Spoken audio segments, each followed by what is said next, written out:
Hi guys, this is an experiment about boiled icing guys. So, I have here guys, leftover na boiled icing.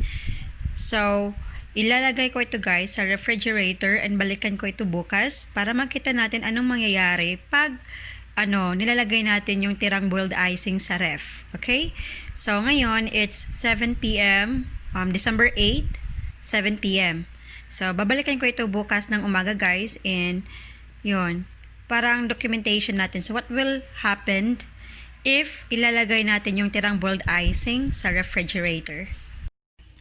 Hi guys, this is now how our boiled icing looks like after storing it sa fridge for more than 12 hours or like overnight. So, ito yung leftover icing ko kagabi and this is now how it looks this morning. As you can see guys, tinouch ko siya. Yung texture niya is parang foamy na. So, for me, it's, not good to use to spread on the cake kasi hindi na maganda yung texture niya. So far, hindi naman siya nagtutubig. But, na talaga, for me, it's not good to use to pipe sa cupcakes or to use, to spread sa cake. So, yun lang guys.